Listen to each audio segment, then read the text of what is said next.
Hello, and welcome to our discussion of Chapter 16, which is on spontaneity, entropy, and free energy. I'm going to give this chapter a little bit of a subtitle because really it's also known as Thermodynamics Part 2. You guys discussed Thermodynamics Part 1 back in General Chemistry 1. And here we're going to just continue our discussion of thermodynamics. So let's break that word apart for just a second.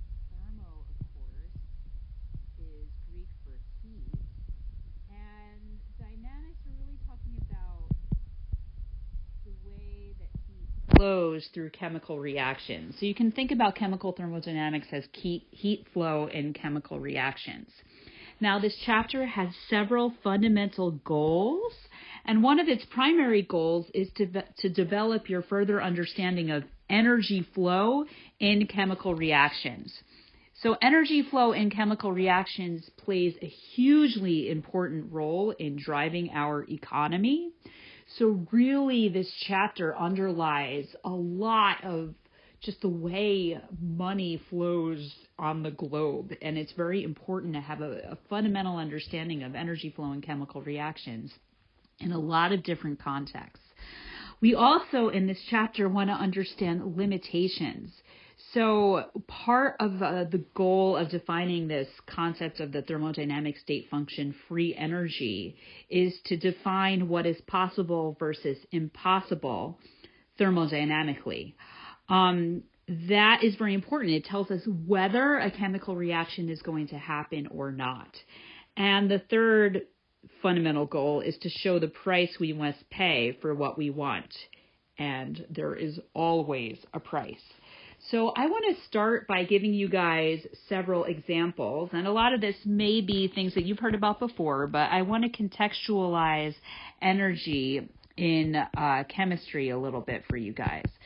So I want to start by asking a question. How do we get electricity? And there are several ways that we get electricity, right?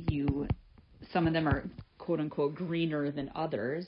But the main way that we get our electricity on this planet and in the United States is through the burning of fossil fuels. Fossil fuels include three major types of fossil fuels, but one of the types of fossil fuels is, of course, coal.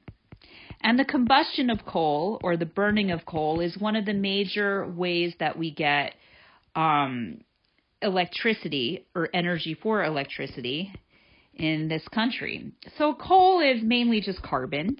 It has impurities in it, but mainly it's just solid carbon.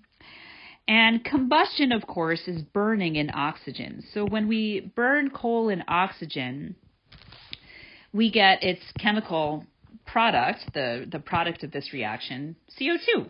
Okay. Now, coal is inherently unstable from a thermodynamic point of view. That means it's high in energy. And when we react it with oxygen in a combustion reaction, we get this very stable product, carbon dioxide, this low energy product. The energy difference between them comes out in the form of approximately 394 kilojoules per mole of reaction. And we can harness that energy to convert it to electricity. Okay, this energy comes out in the form of heat, and we can harness it to use to make electricity to run our world. So let's do a quick cost-benefit analysis of this chemical reaction. Okay, so this is kind of showing how we get the things we want and the price that we must pay for the things that we want. So the benefit of combusting coal, of course, is that we get useful energy that we need to generate electricity in power plants. And of course, we need electricity to carry on life as we know it.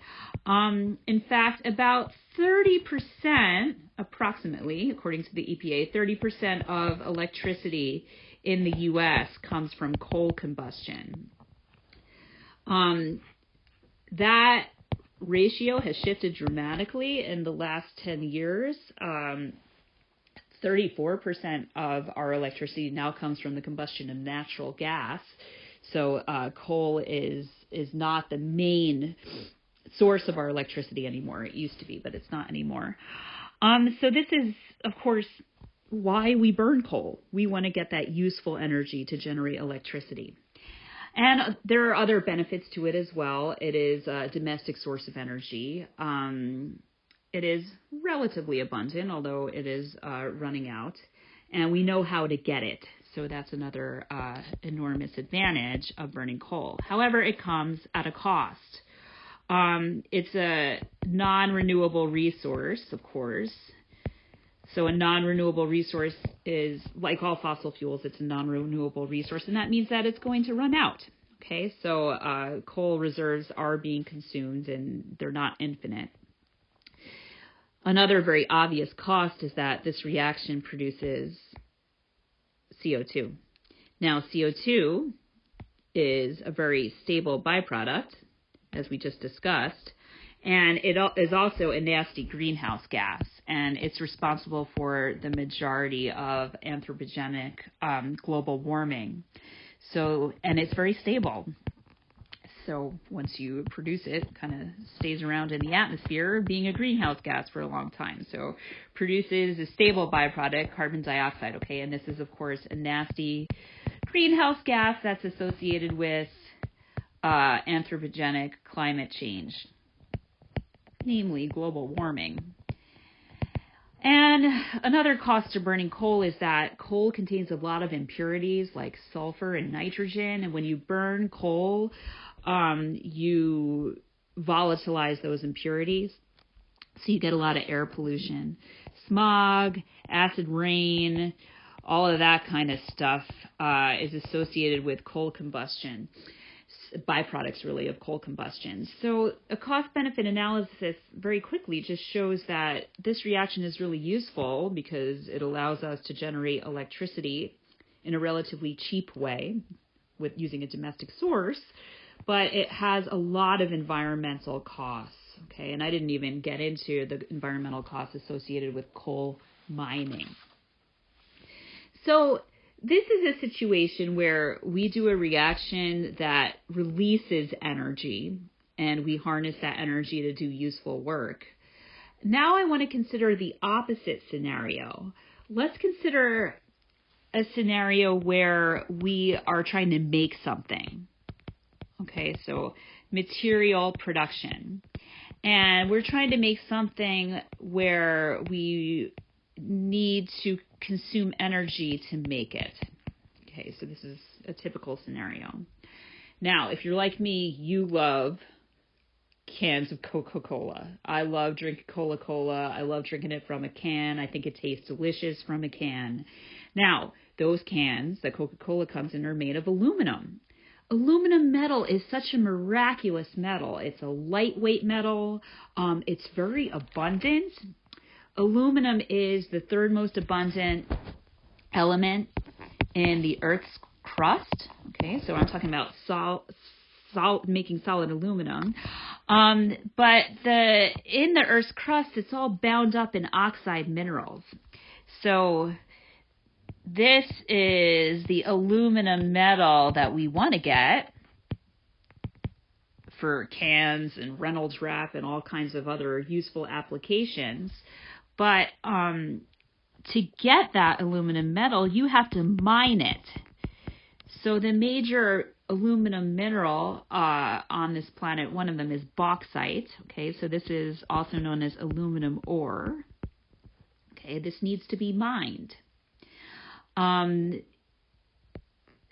Bauxite has aluminum all bound up with oxygen, so it's a solid. It's a mineral. And if we want to liberate aluminum metal from its oxide, it has a massive energetic cost. So you need to put a whole lot of energy into breaking all the bonds in that mineral to get solid aluminum metal. The byproduct is all the oxygens that were in that mineral.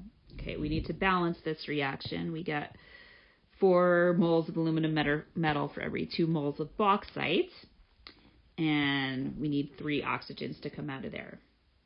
So we get this super useful material when we do this reaction, but it comes with a price, a massive price. Okay, so per mole of reaction here, we're talking about more than 3,000 kilojoules.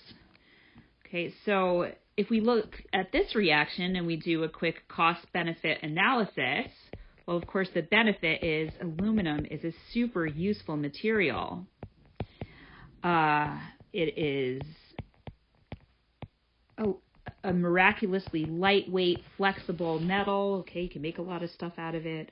The cost, though, energetically is massive. Okay, so when I say it's a huge energy consumption, it may shock you to learn that approximately, well, actually probably more than 3% of all global electricity is used to produce aluminum metal from virgin ore. So that is a massive amount of electricity that goes into the production of aluminum metal. And you can imagine all the fossil fuels that need to be burned to make that happen. So producing this super useful material comes at an enormous environmental cost. So this is part of the looking at thermodynamics. There's always a price we pay for what we want. Okay, this is my introduction to chapter 16. And in the next lecture, we'll do a brief review of the first law of thermodynamics and enthalpy.